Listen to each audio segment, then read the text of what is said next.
Rapid social changes in the 1960s took the form of protest. Protest against the last vestiges of Victorian society. We saw that women's fashions in the 1950s reflected a return to the Victorian era and Belle Epoque, where the middle classes could finally afford a version of what only the wealthy had enjoyed for thousands of years. At last, every man was a king in his own home. But repressive social norms and unfettered consumerism could not coexist with modernism for very long. And the 1960s explode with special communities that grew up around specific ideologies. At the time, these rebellions were lumped into a group called the counterculture, highlighting the importance of protesting the established culture. Each community developed a distinct way of dressing, but it will also be significant to note that those who did not develop a new ideology, those whose mindset or upbringing remained somewhat in the 1950s, will keep those 1950s styles, adapting them only very slightly to the exciting progress of the space age. The idea of dressing to announce your ideology did not begin in the 1960s, as we've seen throughout this quarter, and it is also not the first time that young people led the way in fashion. But this is the first time the economic and political power of middle-class, educated young people will be so large it will actually challenge and change the establishment. By the end of the decade, we will see many rules begin to crumble, such as wearing hats every day or gloves when outside, and rules about what men can wear and what women can wear. Society split into style communities. Our textbook uses the term style tribes, but I prefer the term community. Young people divided into three main groups: mods, rockers, and hippies. They dressed according to their beliefs and interest.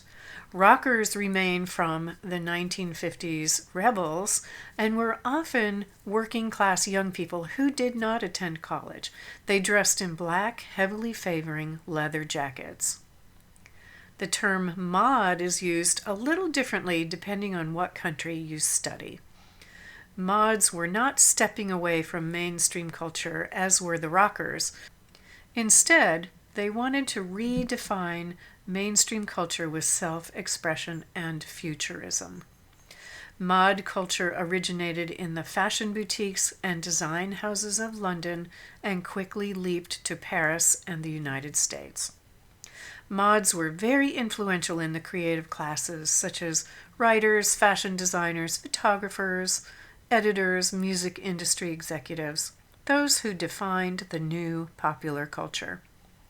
Their signature looks would absorb aspects of many style communities and blend it with space-age elegance and futurism. They embraced new materials and colors, pushing the boundaries of what we call fabric or fashion. They were the epitome of what modern people should be, they thought. Hippies originated in the U.S. in the late 1960s, most notably in San Francisco, and it bears a distinctive West Coast stamp when we look at their styles. By 1967, they were numerous and forceful enough to stage large gatherings of like-minded young people from around the country. They completely rejected the mainstream culture of capitalism and its connection to funding endless wars. Their styles were so captivating that fashion designers quickly copied them nearly overnight, and it can now be very difficult to distinguish real hippies from fashion hippies. Young people everywhere adopted aspects of hippie fashions as an exuberant cry of rebellion, setting themselves apart from their parents and teachers. Establishment outsiders, or the counterculture, will set many trends called street style, as fashion calls any style that did not originate with the official couture or manufacturers. This leaves the squares. For the first time, the mainstream culture that controlled most of the purse strings and all of the government power will not originate many fashion ideas.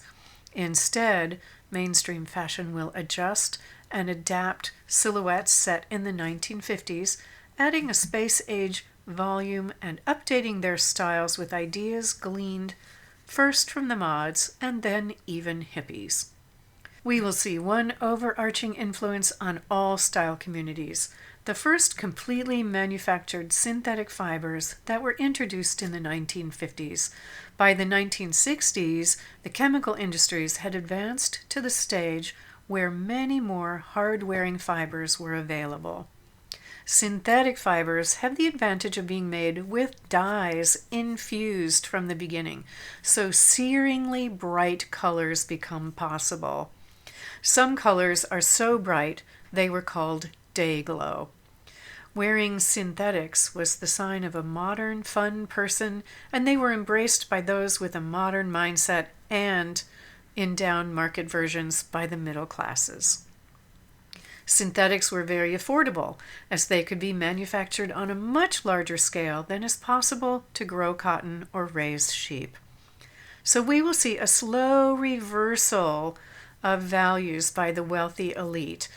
After the first enthusiasm of new fibers, the wealthy will revert to natural fibers precisely because they are more expensive and more exclusive, feel more comfortable to wear than wearing synthetics, and they harken back to classic styles of tradition. One of the most influential new fibers is Lycra Spandex, a truly stretchy fabric that will bounce back to its original shape within reason. While we now routinely use spandex in all garments, it was first conceived for use in underwear, but it will quickly jump to fashion. Lycra is the brand name given to this new discovery by its inventor, the DuPont Corporation. Spandex, like the word expand, is the generic name given to the new fiber itself. Today we tend to use these terms interchangeably. At first, spandex is used in traditional underwear, but a new invention comes along, pantyhose, that will liberate women from garters attached to their girdles, and the stretch of Lycra makes that possible. Both mainstream and mod fashion will be influenced by the space age. We will recall the Russian launch of the satellite Sputnik caused such shock in 1959. President John F. Kennedy made a now famous announcement in 1961 that he wanted to land an American on the moon by the end of the decade. Up until that time, the total time spent in space by an American was 15 minutes. This goal set a huge national endeavor in motion, from gearing up NASA to emphasizing math and sciences in America's school systems. By the mid-1960s, fashion showed this space-age influence, either overtly or indirectly. Couture fashion will celebrate the space age with their styles that develop clean lines, such as A-line dresses. They will use sophisticated engineering in geometric seams and construction. They will feature the short length showing more leg, which gives the impression of being progressive and having more movement. Couture designers will fasten on non-natural fabrics such as foil, vinyl, plastic, anything that's shiny, and this particular fabric is very much inspired by the Neil Armstrong spacesuit. We will also see large volumes on the head and around the neck, and these attributes will trickle down to mass fashion. Another hallmark of the space look is using thick wool knits to construct the outfits. These have a flat, soft, and matte surface. It's possible to create architectural styles without lots of tailoring insides. The fabric is stiff enough to stand away from the body and hold its shape. Couturiers used tone-on-tone or contrast finished edges. The emphasis goes to clever seams and shapes. Two designer collections were instrumental in creating space-age couture. The first was 1964 by André Courrèges, and the second was 1966 Pierre Cardin. On the left, we see an important feature is the large circular astronaut collar at left, and at right we see a smaller version. These are inspired by the ring around the neck on the astronaut spacesuit that holds the helmet. The first designer and collection to look at is Pierre Cardin, an influential mod designer who broke barriers designing for both men and women. He created another collection in 1967 featuring the Cosmos suit seen at left with a turtleneck and longer tunic, featuring a large zipper up the front as a decorative closure. Cardin was the more youthful and fun of these two designers. He embraced the use of plastic and less gender-specific garments, such as turtlenecks and tunics. The second influential designer was André Courrèges. He was much more of a haute couture designer, considered exclusive and artistic. He introduced using the thick knit fabrics for ease of movement and to hold the garment away from the body. These garments are A-line in shape with the hem wider than the hips. Courrèges used contrast colors, lined edges, and low-slung pockets or seams that called attention away from the waist. He had a huge influence on mainstream fashions, and he brought high art design to the masses. Courrèges created architectural garments that hold their own shape. He treated many garments as a canvas to feature art. He trained as an engineer before becoming a fashion designer, and I think it's evident when you study his designs. Courrèges introduced clear plastic inserts embedded in parts of the garment to show the body below. They were formed in geometric shapes. He also created the culotte jumpsuit at right that combines shorts and a top in one garment. Courrèges introduced two major boot styles to the couture customer and therefore to mainstream style. The first is the Courrèges boot, seen on the left, that ends just below the knee. And the second is the short boot, nicknamed go-go boots. The short go-go's often included a cutout as well. Both styles were copied everywhere. Space-age influence had a much larger effect on youth fashions for those who grew up in the atomic age 50s and now the space-age 60s. The three most popular silhouettes favored by mod boutique designers is the short chemise dress, sometimes called a baby doll dress, for its resemblance to toy clothing, the A-line and the H-line. Young people will now have such an effect on culture that the press refers to it as a youth quake. London is now the fashion center, looking to boutiques and small designer-run shops for new ideas. Two of the most influential were Lord John and Lady Jane on Carnaby Street in the Soho section of London. Some of the youth quake fashion firsts: they were the first to have street style dictate fashion upward. Their fashion originated in boutiques by original small designers and would be copied or referenced by couture designers. Their fashion ignored class. The differences are generational or political, not necessarily monetary. Anyone could afford to shop in a boutique. And men will step back into the fashion parade with their own designers to protest the Industrial Revolution's narrow ideas of masculine beauty.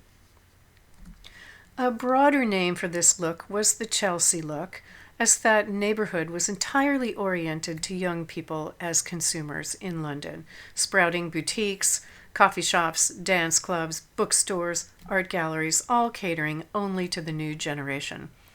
One of the major forces behind the Chelsea look is designer Mary Quant, who crossed some of Chanel's ideas with the mod look.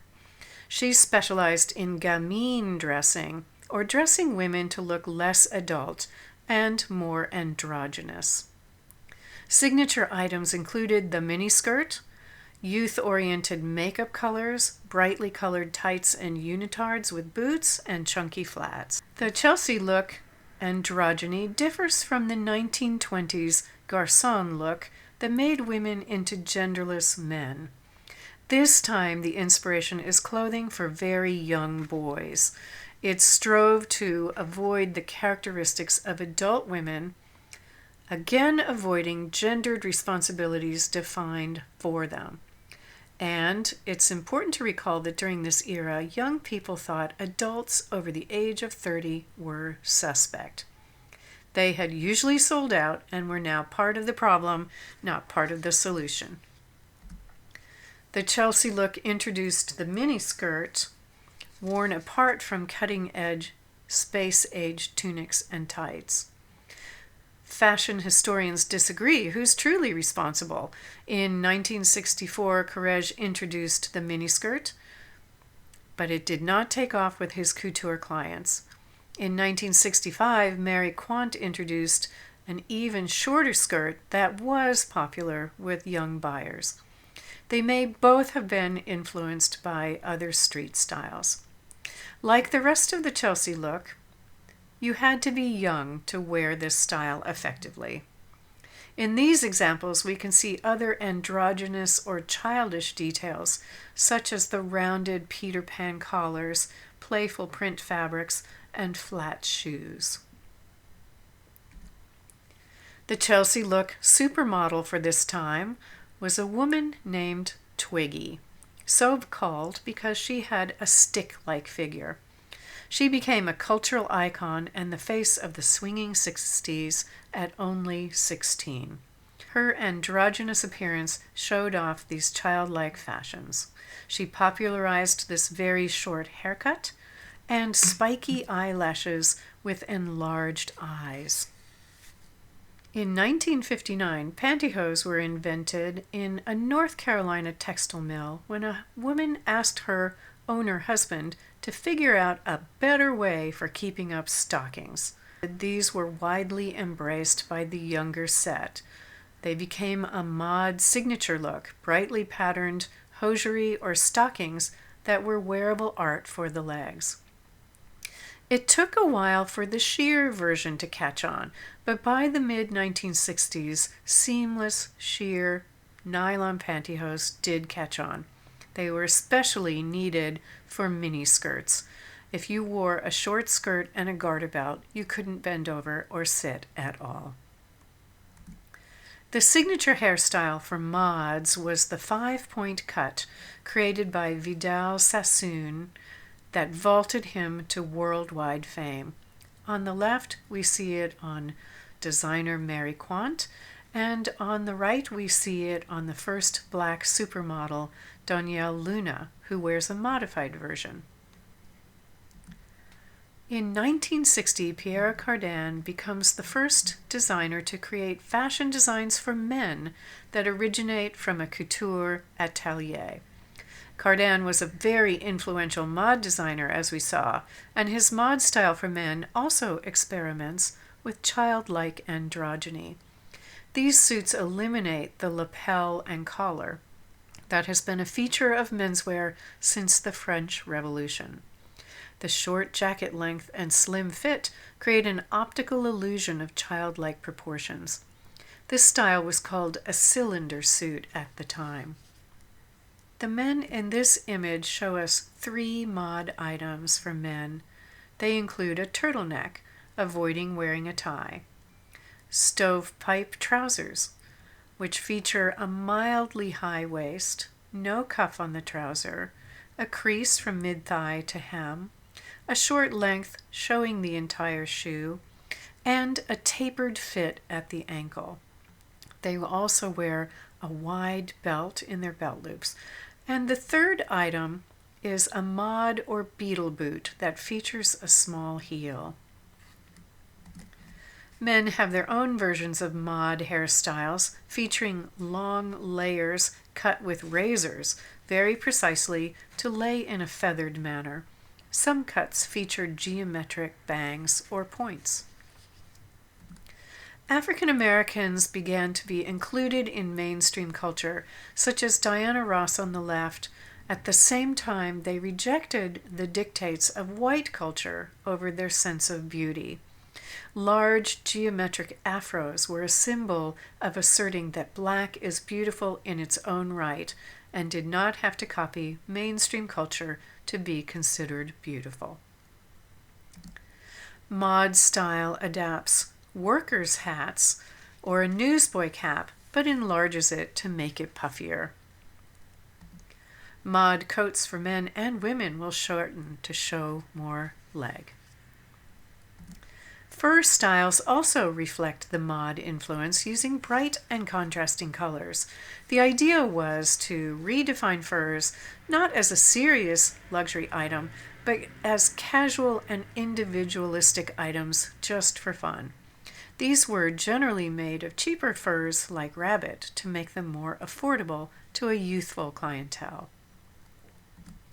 And then when I was going through photos of my parents' house, I discovered this photo, and on the back was a handwritten note, "Holly shows a taste for mink." So this is me as a baby in 1964, and it was explained to me that my grandmother had draped her fur over that amazing chair in the background, and when no one was looking, I had pulled it onto the floor and was starting to chew on it.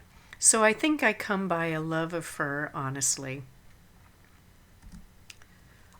Let's look at some fashion styles created by the protest or counterculture movements. We saw that American teenagers began to wear jeans in the 1950s. By the 1960s, jeans, denim shirts, and jackets were everywhere. Denim had been workwear for laborers and farmers, but will now emerge as an important statement. Middle class and wealthy young people found jeans comfortable and functional.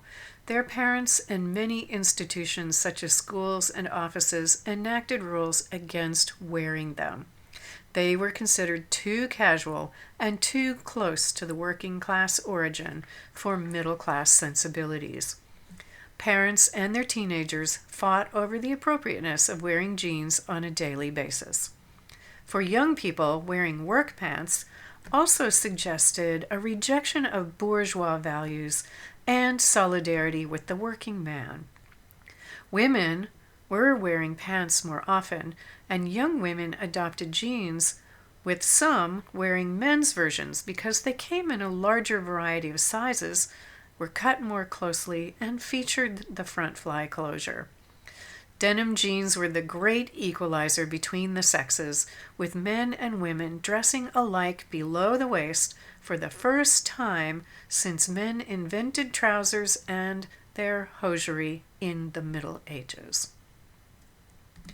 Fashion history likes to name celebrities such as John Wayne, James Dean, and Marilyn Monroe wearing jeans that helped to make them not only a respectable fashion, but also an American icon. But it's not often that you hear about the civil rights freedom fighters who, in large part, helped bring the denim look to mainstream culture.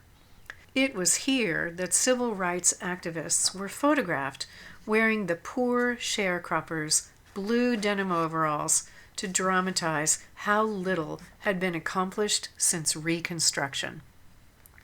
Denim also proved comfortable and durable for long marches, possible police brutality, and possible jail time. Soon, white activists took up wearing denim in solidarity and in protest. I am struck by the photo on the left of a 1965 Vietnam War protest featuring music by Joan Baez. Even though it is clearly cold enough for her to perform in a coat, both she and the officials behind her wear skirts and proper trousers with coiffed hairstyles. By 1969, the photo of rock group Crosby, Stills, Nash & Young performing at Woodstock show us that now long hair and workwear, jeans, a denim shirt, and t-shirts are part of the language of youth and protest. The 1960s sees another significant moment in human and equal rights when tensions between police that raided the Stonewall Inn, a gay bar in New York, and the patrons.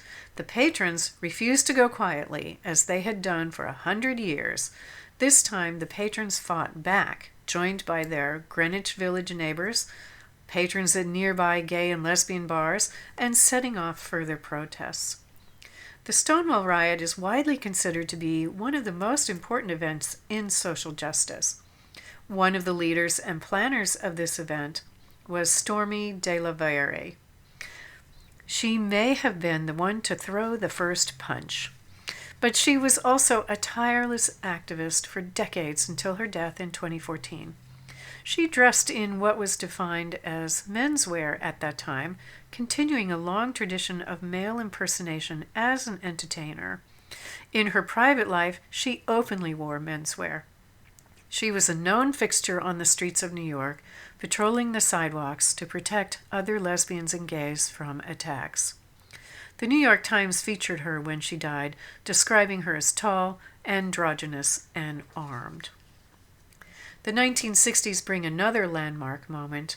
The cross-dressing arrests and laws instituted in the U.S. in the 1850s start fading away as courts found them impossible to enforce. Increasingly, as the 1960s androgyny fashions and continuing into the 1970s, courts even found it difficult to define what cross-dressing was and routinely threw cases out. Pioneers such as Stormé helped bring non-gender conforming dressing out of the shadows and into the streets and helped society to begin questioning the definition of gender.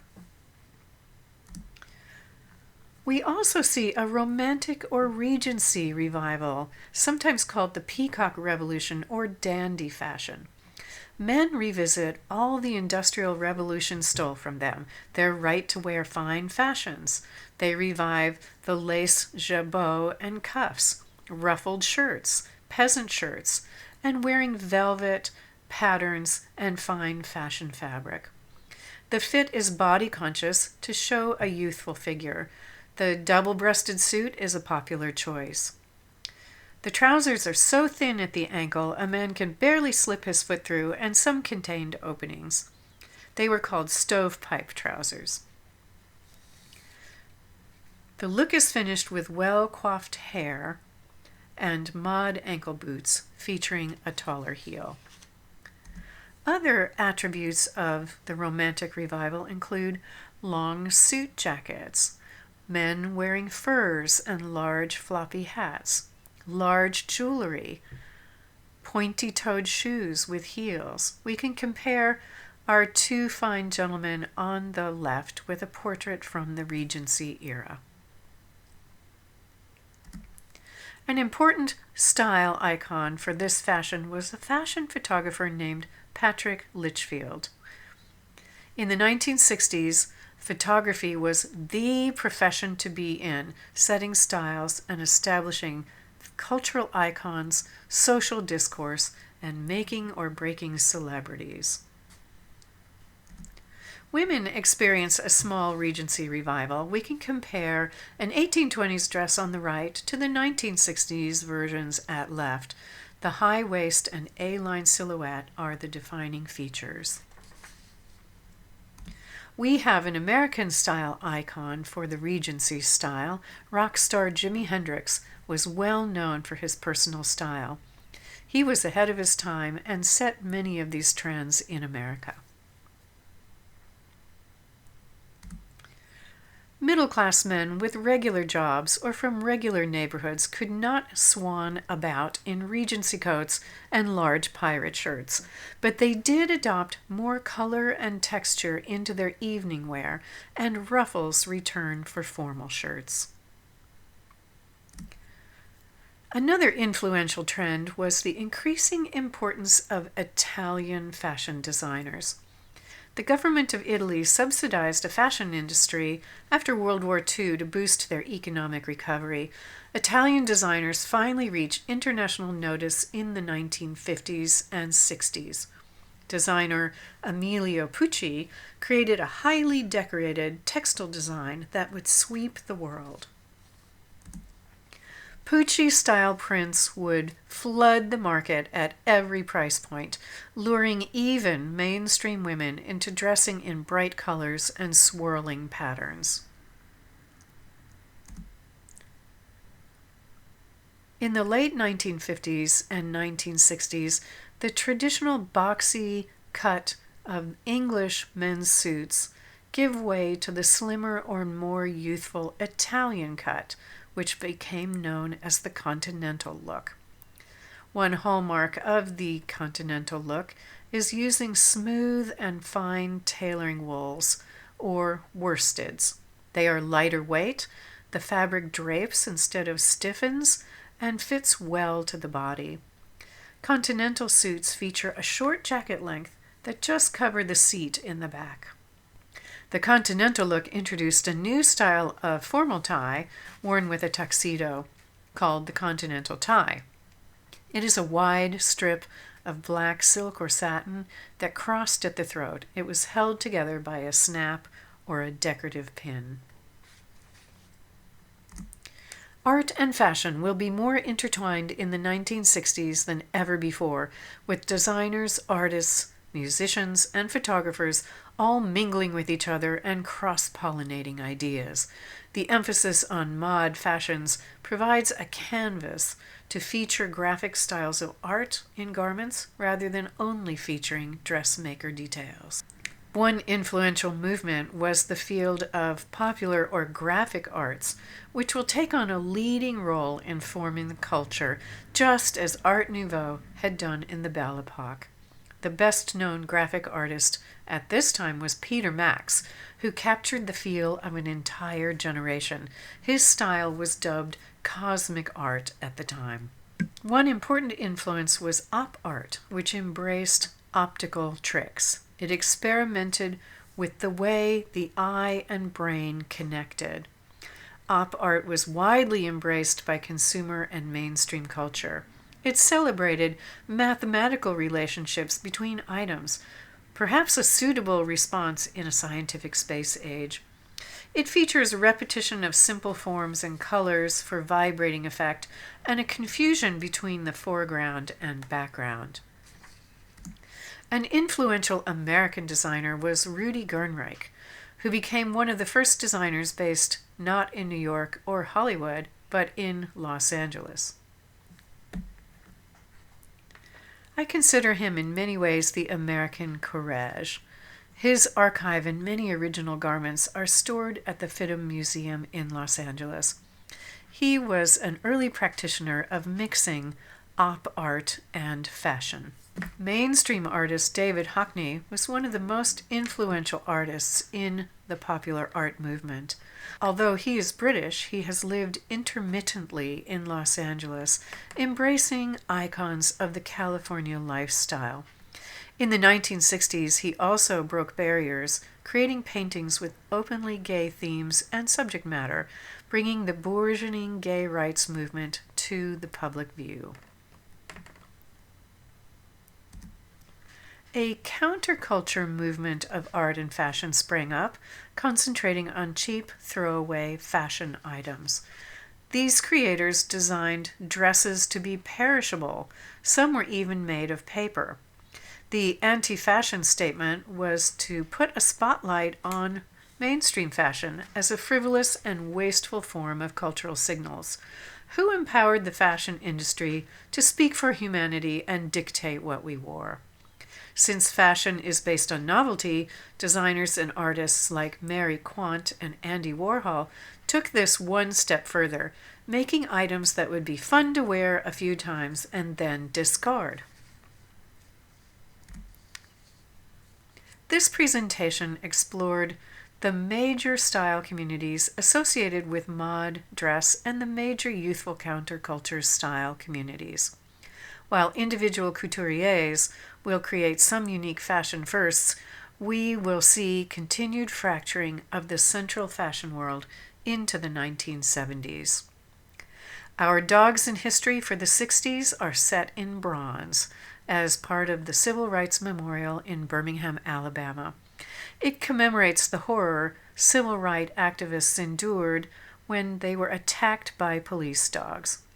It's designed so you have to walk between lunging, snarling dogs.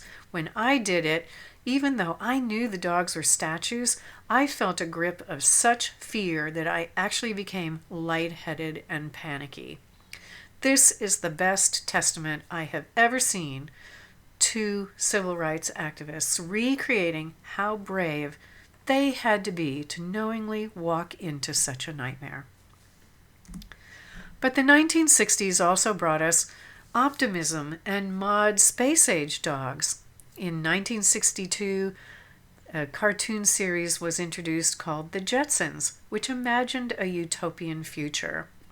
There are both live and robot dogs, and watching some episodes to see the space-age design aesthetic is well worth enduring the 1950s era sitcom plots.